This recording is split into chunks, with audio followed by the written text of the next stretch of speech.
In some years, a greater number of pests appear in gardens and orchards. More uncultivated land and better weather conditions can encourage the development of more or less harmful animals. This can be especially inconvenient when these animals threaten annual or perennial fruits or vegetable plantations. It is very important to keep the situation under control and not allow the number of pests to be large. In our regions, the biggest problem is caused by rodents, and often even less dangerous animals such as moles are considered a great threat. In this video, we will talk about pests that can appear in orchards and gardens.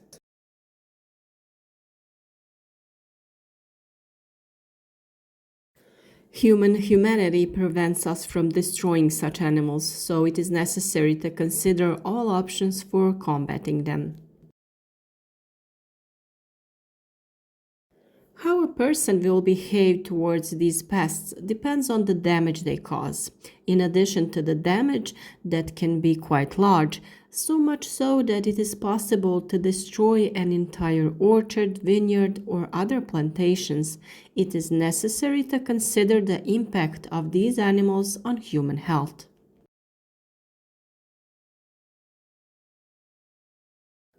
Moles, voles, or mice are most often encountered. The mole population usually doesn't have a large number of individuals, but the situation on the ground can often indicate that there are a large number of individuals underground.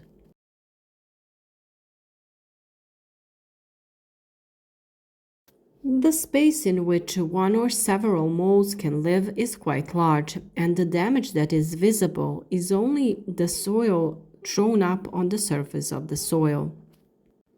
In the space below the soil surface, moles most often dig channels throughout which they pass, looking for insects and feeding on them.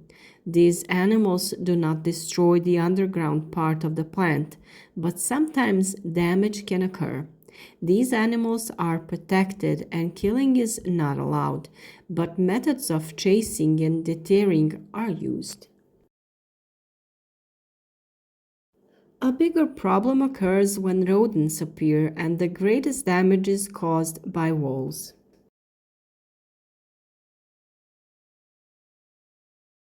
Field voles and water voles are the most common types of harmful voles in fields and orchards.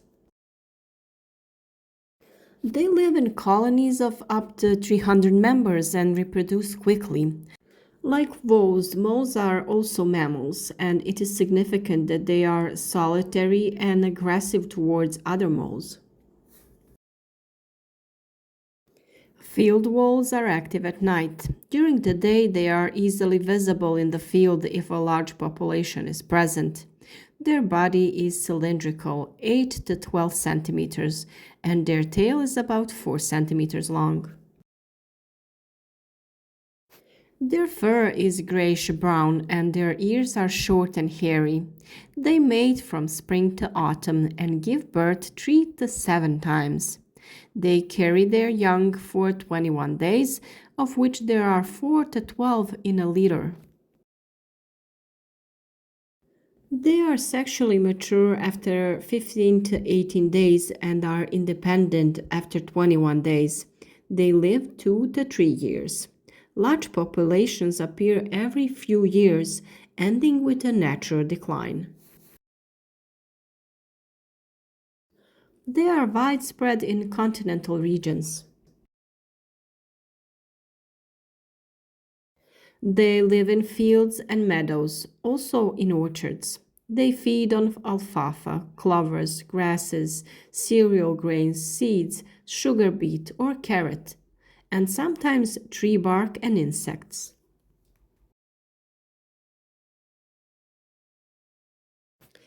Field voles dig a network of tunnels, a nest, and a food store underground.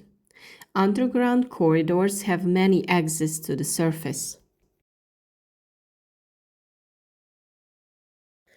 There are paved paths around the active openings without vegetation. Around nest using grass, most often works under the ground or on grass under snow. Determining the size of the population is based on the number of voles caught.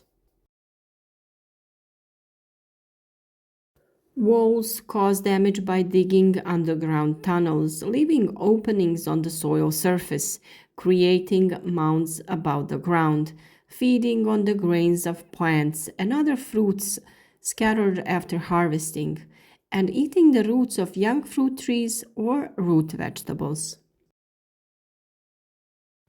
Damage occur in winter in orchards, especially on young apple and other fruit trees, and in vineyards, and on cereal during the period of germination or ripening. Great damage occurs in alfalfa and clover fields, where no soil cultivation is carried out for several years, and the rodents reproduce peacefully and well fed.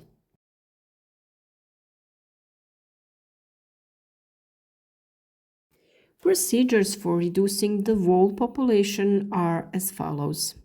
Harvesting cereals should be done with minimal spillage, and then shallow summer plowing should be carried out. And this damages the tunnels and reduces the rodent population, and many of the seeds shown to the surface are eaten by birds or prey as well as storks. Clover and alfalfa fields should not be in the same place for more than 2 or 3 years. Deep tillage in the fall destroys the nests and reduces the rodent population. Inter-row tillage in orchards and vineyards also contributes to reducing the rodent population. When harvesting fruit, care should be taken to ensure no fruit is left on the ground. Natural enemies include owls, falcons, hawks, foxes, martens, weasels, and cats. The mole's body is black on top and slightly lighter on the bottom. The fur is soft. It weighs about 80 grams. It is about 13 centimeters long. The tail is short, about 2.5 centimeters, covered with sparse hairs that are used for feeling and allow orientation to the back so they can move forward and backward in tunnels. The snout is short with hairs that serve as a sensor for vibration in the ground. The eyes are poorly developed and allow them to distinguish light from darkness, but they cannot see food. Hearing and smell are well developed. They have a squeaky voice.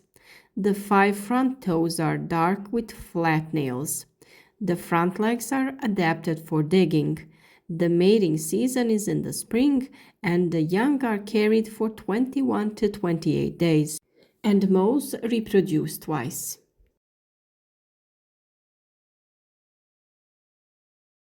Moles give birth to 2 to 7 young, which are blind for 21 days and suckle for 28 days, and are independent after 35 days. Moles live for a maximum of 3 to 4 years. Their food is usually earthworms and insect larvae. They often damage the earthworms so that they lose orientation and cannot move, and use them as a source of food. A mole can eat up to half its weight in food per day. It is widespread in continental regions. When digging tunnels under the ground, voles and mice leave hummocks similar to molehills, and sometimes they are mistaken for moles or vice versa, rodents.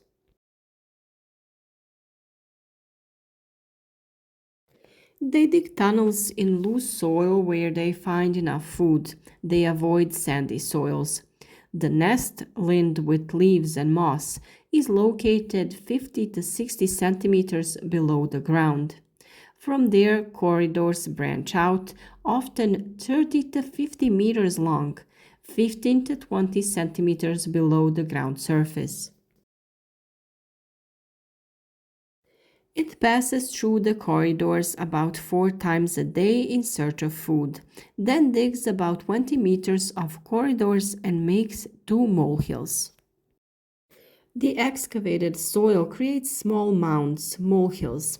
Higher molehills are sign of deeper corridors. It doesn't hibernate, but then it digs underground corridors at a depth of 50 to 60 centimeters, where insects and earthworms overwinter because it is warmer. They dig tunnels, thereby mixing and aerating the soil. Moles feeding on insect larvae in the soil also eat many harmful ones, which reduces damage to cultivated plants. They do not bite the roots of fruit trees or vines. Moles digging tunnels in agricultural areas, especially where vegetables are grown, lift plants or damage them, and the roots dry out, so many plants die. Tunnels and molehills make it difficult to mow lawns, and the grass turns yellow because the roots are left without soil. Their natural enemies are owls, falcons, ravens, storks, badgers, wild boars, foxes, martens, skunks, and weasels, while hedgehogs and red foxes leave dead moles behind. Moles are sensitive to irrigation, plowing the soil and destroying tunnels. The best way is to plow the soil and use rollers to level lawns. In small areas, you can use repellers that cause vibration in all directions, driving moles from the surface to neighboring areas where no one disturbs them. For best results, it is recommended that 2 mole repellers be placed 30 meters apart.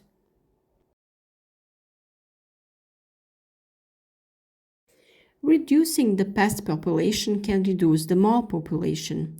One mole usually uses only one corridor. Its corridors are often used by voles and mice that feed on roots, so it is difficult to assess who is causing the damage.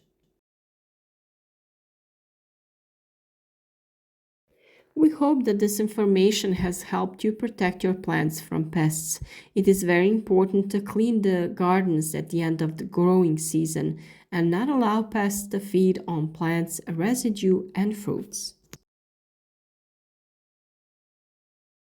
It is necessary to keep our garden and orchard tidy throughout the year and not to neglect them. That is, not to create conditions for the development of pests that can endanger our plants and human health. Thank you for watching another video, and we wish you all success in your work.